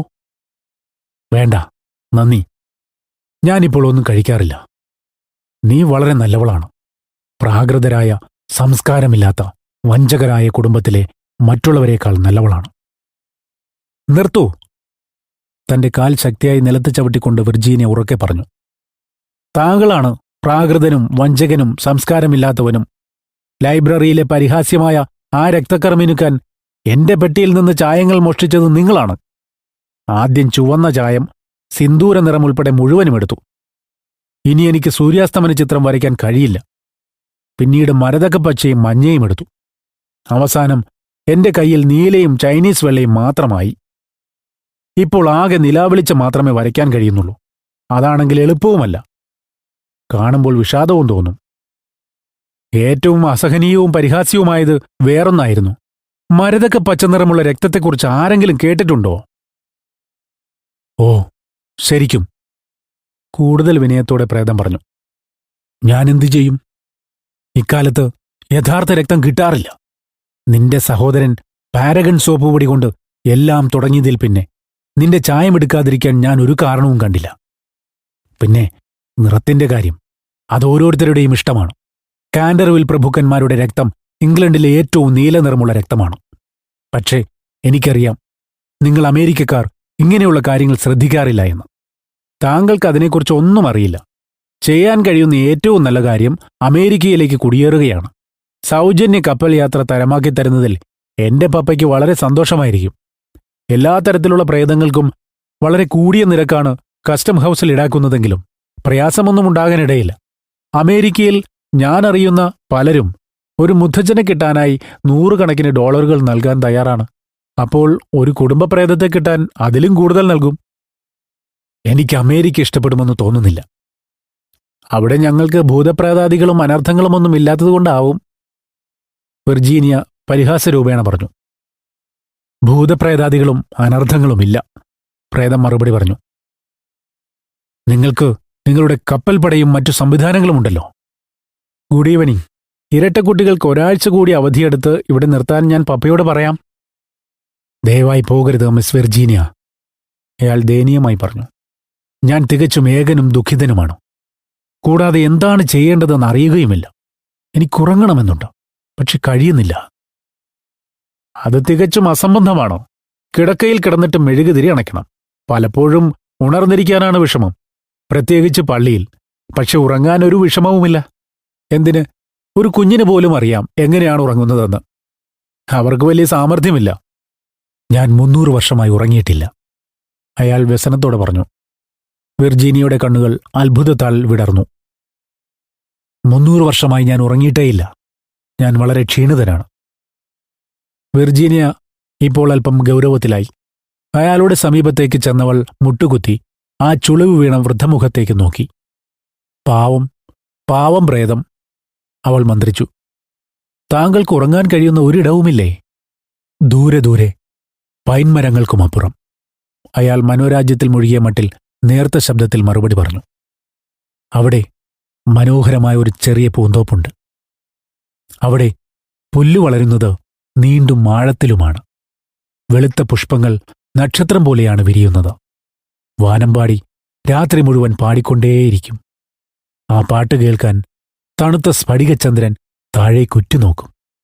ഉറങ്ങുന്നവർക്ക് മുകളിൽ വൃക്ഷങ്ങൾ തങ്ങളുടെ കൈകൾ വിരിക്കും. വിർജീനിയയുടെ കണ്ണുകൾ കണ്ണീരാൽ നിറഞ്ഞു. അവൾ തന്റെ കൈകളാൽ മുഖം മറച്ചു.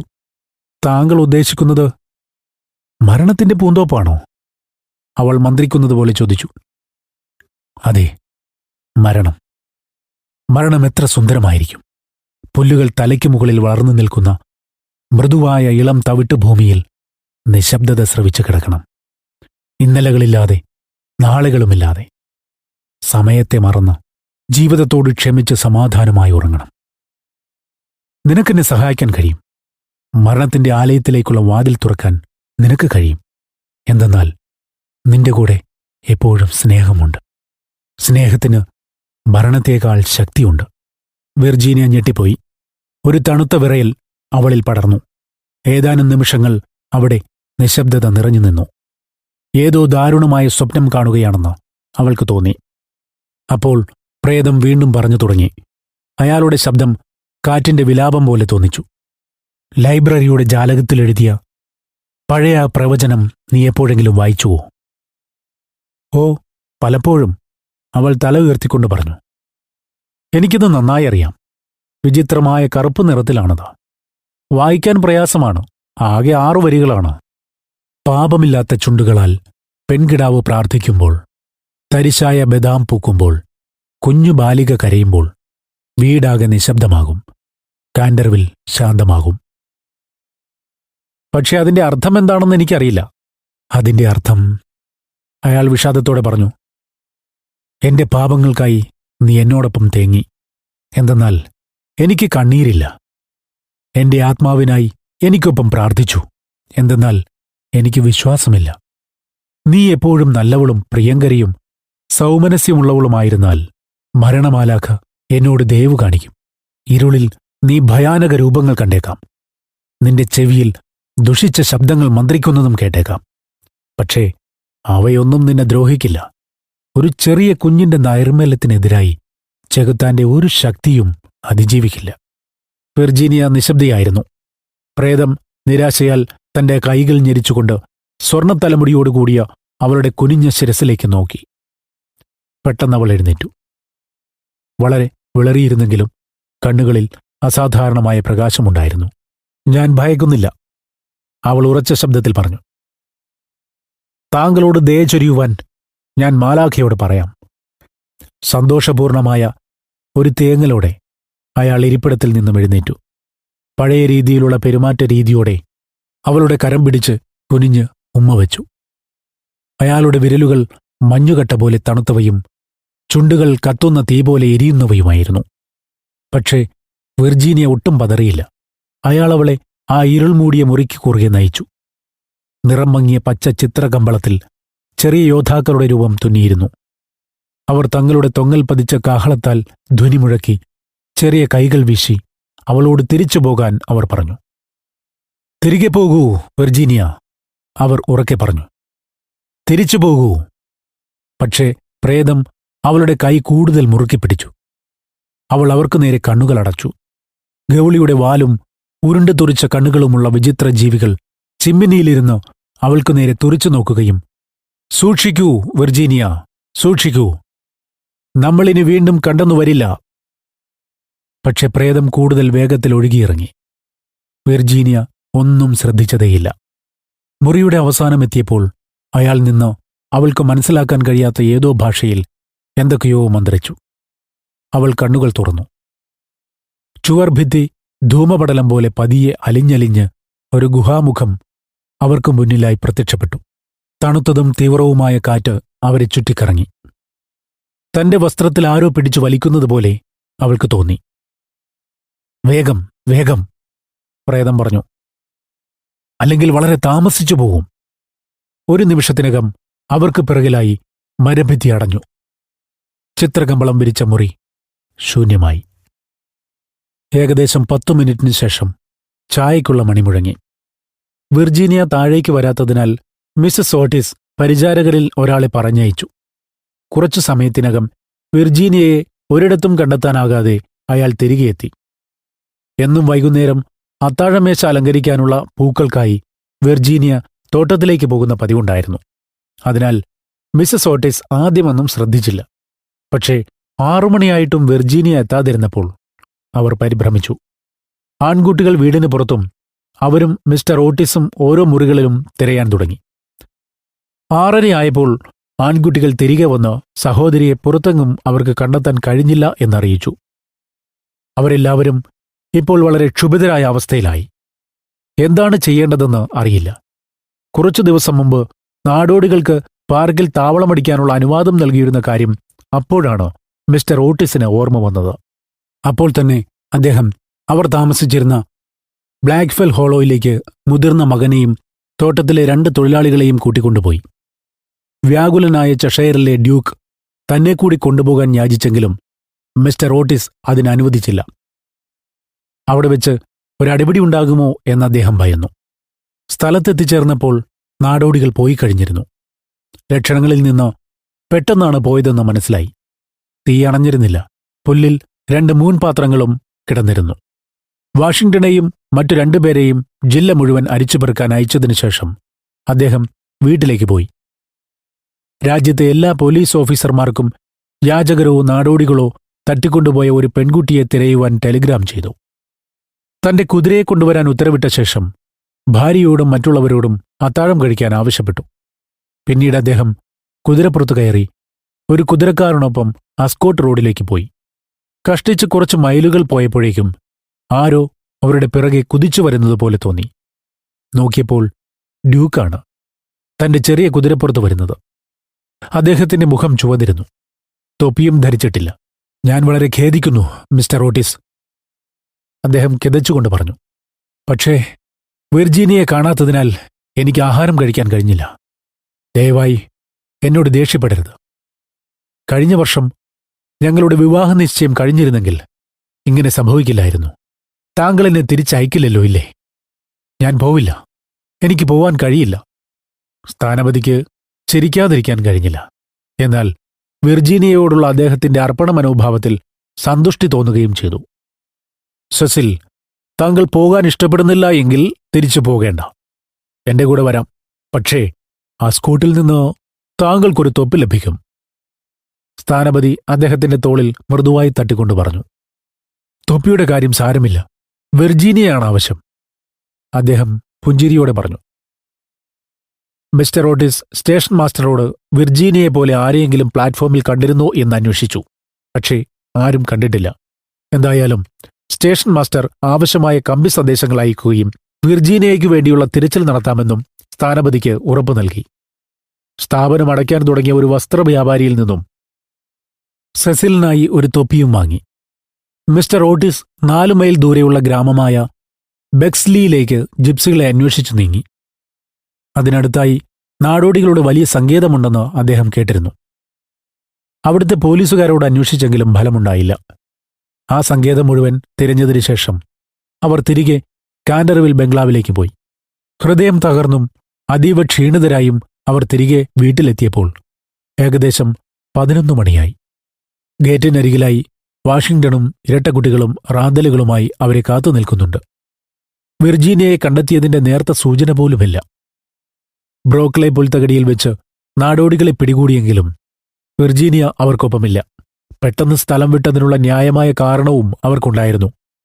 വിർജീനിയയെ കാണാനില്ല എന്ന വാർത്ത അവരെയും ദുഃഖിതരാക്കി. പാർക്കിൽ താവളമടിക്കാനുള്ള അനുവാദം നൽകിയതിന് അവരെല്ലാം മിസ്റ്റർ ഓട്ടിസിനോട് വളരെ കടപ്പെട്ടിരുന്നു. അവരുടെ സംഘത്തിലെ 4 പേർ തിരച്ചിലിൽ സഹായിക്കാനായി അവിടെ തങ്ങാനും തീരുമാനിച്ചു. മത്സ്യക്കുളം വലവീശി പരിശോധിച്ചു. പ്രദേശം മുഴുവൻ അന്വേഷിച്ചു. പക്ഷേ ഫലമുണ്ടായില്ല. വിർജീനിയയെ കുറഞ്ഞപക്ഷം ആ രാത്രിയിലേക്കെങ്കിലും നഷ്ടപ്പെട്ടുവെന്ന് അവർക്ക് ഏകദേശം ബോധ്യമായി.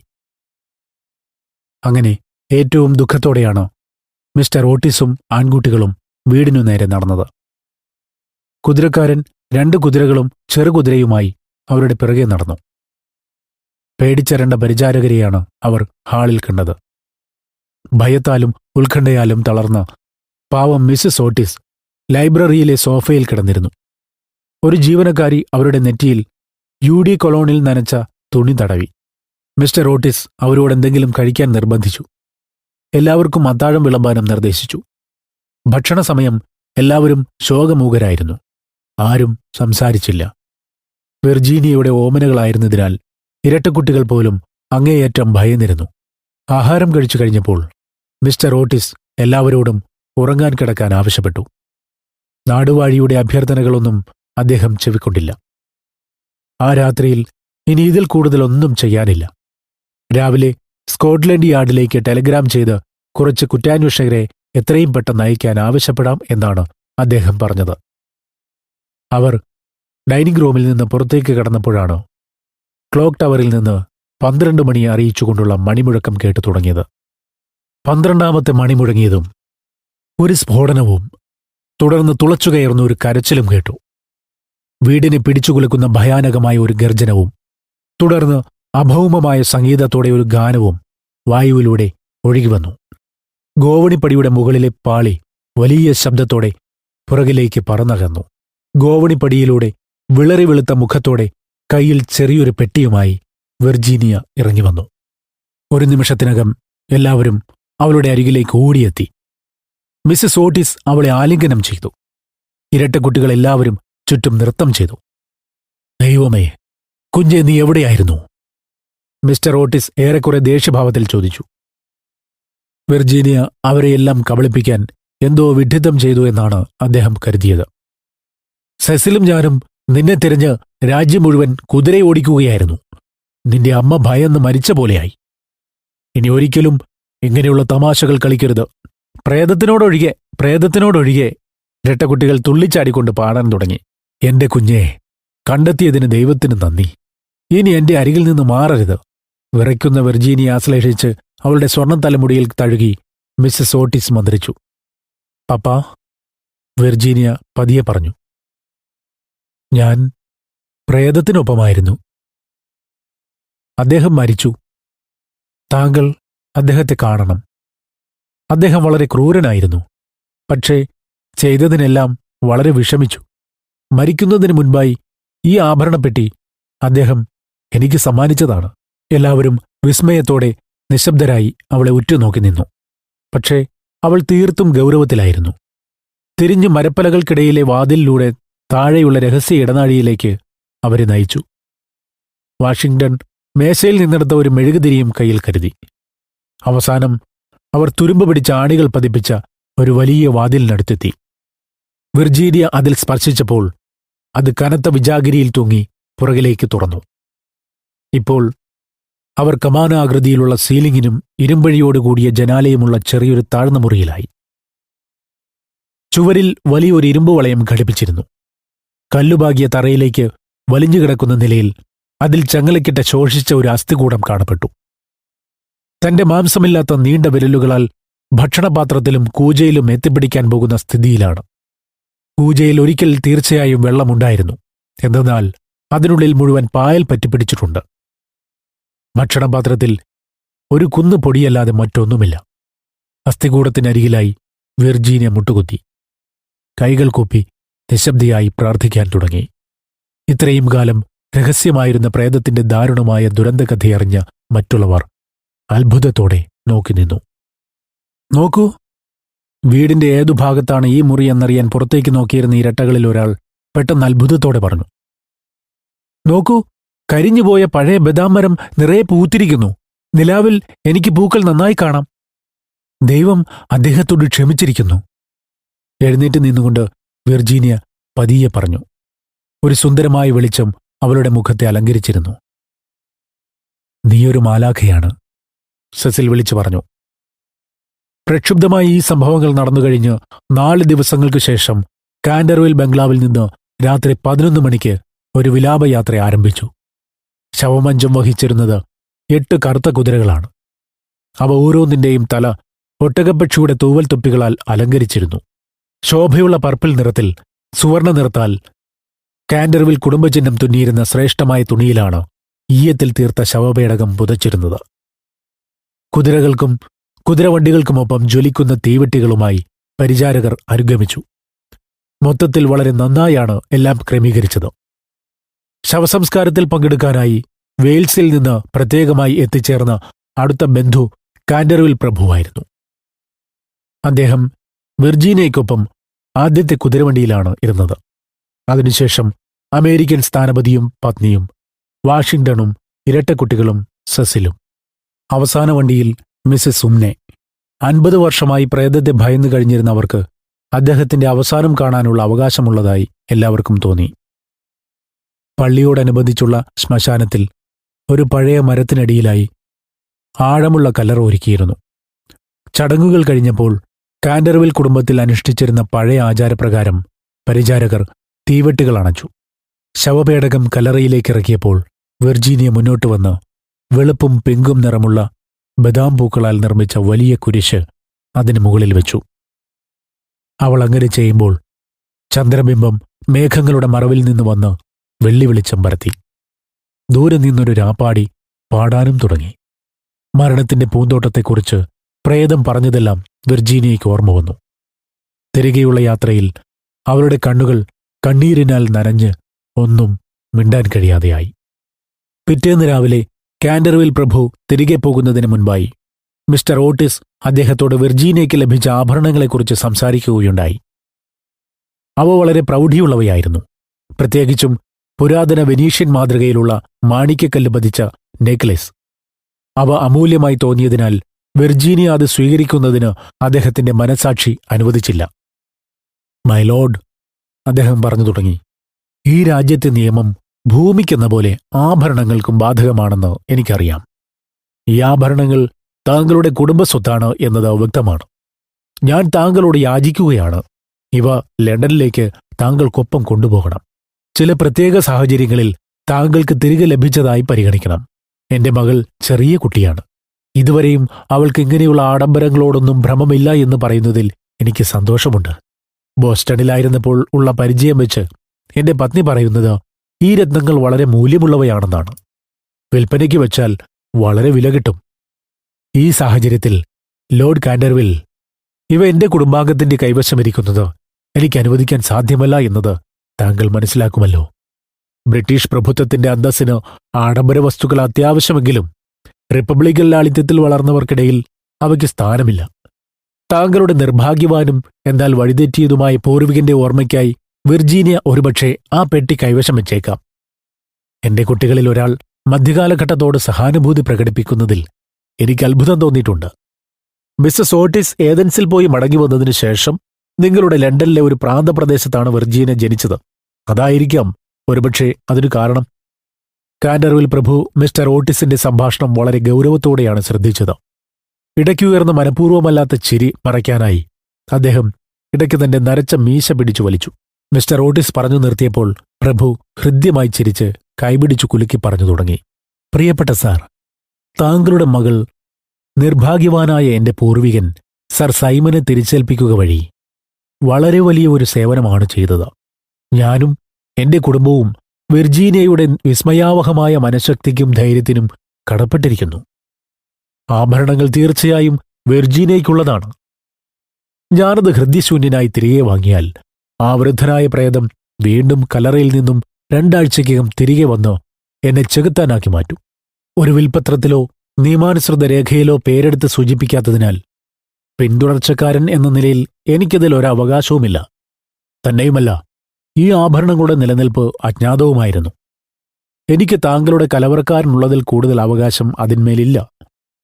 താങ്കളുടെ മകൾ വളർന്നു കഴിയുമ്പോൾ മനോഹരമായ ആഭരണങ്ങൾ അണിയുന്നത് ഇഷ്ടപ്പെടുമെന്ന് എനിക്ക് ഉറപ്പിച്ചു പറയാൻ കഴിയും. കൂടാതെ മിസ്റ്റർ ഓട്ടിസ്, താങ്കൾ വീട്ടുപകരണങ്ങളും ഒപ്പം പ്രേതത്തെയും മൂല്യനിർണ്ണയം കഴിഞ്ഞാണ് വാങ്ങിയത് എന്ന കാര്യം മറന്നോ? പ്രേതത്തിൻ്റെതായിരുന്ന എന്തും താങ്കളുടേതായി കഴിഞ്ഞു. സർ സൈമൺ രാത്രി ഇടനാഴിയിൽ ചെയ്ത കാര്യങ്ങൾ ഉൾപ്പെടെ നിയമത്തിന്റെ കണ്ണിൽ അദ്ദേഹം തീർച്ചയായും മരിച്ചിരിക്കുന്നു.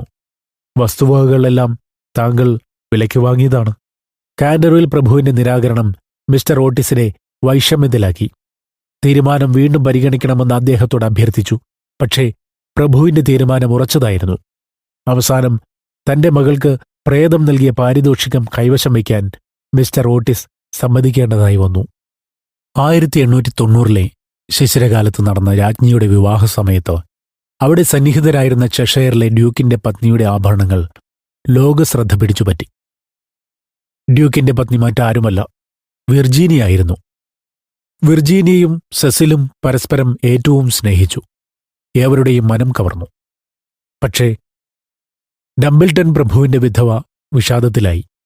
കാരണം അവരുടെ അവിവാഹിതകളായ 7 പെൺമക്കളിൽ ആരെയെങ്കിലും ഡ്യൂക്ക് വിവാഹം കഴിക്കണമെന്ന് അവർ ആഗ്രഹിച്ചിരുന്നു. ആ ഉദ്ദേശത്തോടെ 3 ചെലവേറിയ ഡിന്നർ പാർട്ടികളും നൽകിയിരുന്നു. വിചിത്രമെന്ന് പറയട്ടെ, മിസ്റ്റർ ഓട്ടീസിന് സെസിലിനെ വ്യക്തിപരമായി വളരെ ഇഷ്ടമായിരുന്നെങ്കിലും സൈദ്ധാന്തികമായി പദവികളെ അദ്ദേഹം എതിർത്തിരുന്നു. അദ്ദേഹത്തിന്റെ തന്നെ വാക്കുകളിൽ, ആനന്ദം ഇഷ്ടപ്പെടുന്ന പ്രഭുത്വത്തിന്റെ ഒരു ധാരണയുമില്ലാത്ത ദുർബലമായ സ്വാധീനങ്ങളുടെ ഇടയിൽ റിപ്പബ്ലിക്കൻ ലാളിത്യത്തിന്റെ യഥാർത്ഥ തത്വങ്ങൾ മറക്കണം. എന്തായാലും അദ്ദേഹത്തിന്റെ വാദങ്ങൾ ദുർബലപ്പെട്ടു. സെന്റ് ജോർജ് ഹാനോവർ സ്ക്വയർ പള്ളിക്കുള്ളിലൂടെ അൾത്താരയിലേക്ക് മകളെ കൈപിടിച്ചാനയിച്ചപ്പോൾ അദ്ദേഹത്തോളം അഭിമാനിയായ മറ്റൊരാൾ ഇംഗ്ലണ്ടിൽ വേറെ ഉണ്ടായിരുന്നില്ല. ഡ്യൂക്കും പത്നിയും യാത്രകൾക്കു ശേഷം കാൻഡർവിൽ ബംഗ്ലാവിൽ തിരികെ എത്തിയതിന്റെ പിറ്റേന്ന് ഉച്ചതിരിഞ്ഞ് അവർ പള്ളിയിലെ ശ്മശാനത്തിനരികിൽ പോവുകയുണ്ടായി. സർ സൈമന്റെ സ്മാരകശിലയിൽ ആലേഖനം ചെയ്യേണ്ട വാക്കുകളെ സംബന്ധിച്ച് ആദ്യം ചെറിയ ആശയക്കുഴപ്പം ഉണ്ടായിരുന്നെങ്കിലും അവസാനം അദ്ദേഹത്തിന്റെ പേരിന്റെ ആദ്യാക്ഷരങ്ങളും ലൈബ്രറി ജനാലയിലെ കാവ്യവും മുദ്രണം ചെയ്യാൻ തീരുമാനിച്ചു. വിർജീനിയ കുറച്ച് ഭംഗിയുള്ള റോസാപ്പൂക്കൾ കൊണ്ടുവന്നിരുന്നു. ആ പൂക്കൾ അവർ കല്ലറയ്ക്ക് മുകളിൽ വിതറി. അവിടെ കുറച്ചു സമയം ചെലവഴിച്ചു. കുറച്ചു സമയം ജീർണിച്ച പുരാതന സന്യാസിമഠത്തിന്റെ അൾത്താരയ്ക്ക് സമീപത്തൂടെ വെറുതെ ചുറ്റി നടന്നതിനുശേഷം വിർജീനിയ വീണ്ടുകിടന്ന ഒരു തൂണിനു മുകളിലും സെസിൽ അവരുടെ പാദത്തിനു സമീപത്തായും ഇരുന്നു. പെട്ടെന്ന് അദ്ദേഹം അവരുടെ കരം കവർന്നു പറഞ്ഞു, വിർജീനിയ, ഒരു ഭാര്യയ്ക്ക് തന്റെ ഭർത്താവ് അറിയാത്ത രഹസ്യങ്ങൾ ഉണ്ടാവരുത്. പ്രിയ സെസിൽ, എനിക്ക് താങ്കൾ അറിയാത്ത രഹസ്യങ്ങളില്ല.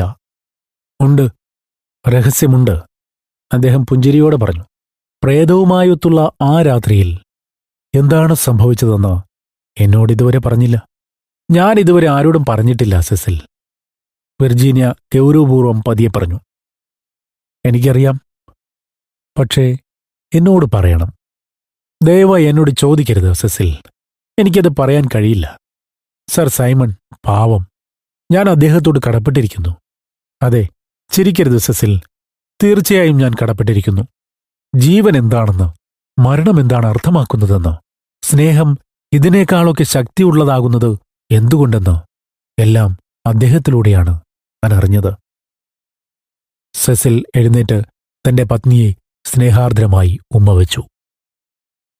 നിന്റെ ഹൃദയം എനിക്കായിരിക്കുന്ന കാലത്തോളം നിനക്ക് നിന്റെ രഹസ്യങ്ങളാവാം, സെസിൽ മന്ത്രിച്ചു.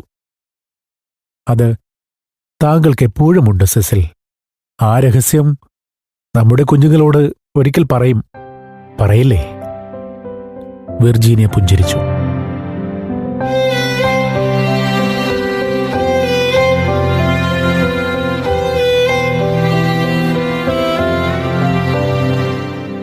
ഓസ്കാർ വൈൽഡിന്റെ ദി കാൻഡർവിൽ ഗോസ്റ്റ് എന്ന ചെറുകഥയുടെ ശബ്ദാവിഷ്കാരം. പ്രേതവും പെൺകുട്ടിയും. ശബ്ദം നൽകിയത് റെജി കലവൂർ. പരിഭാഷപ്പെടുത്തിയത് മിനി സന്തോഷ്.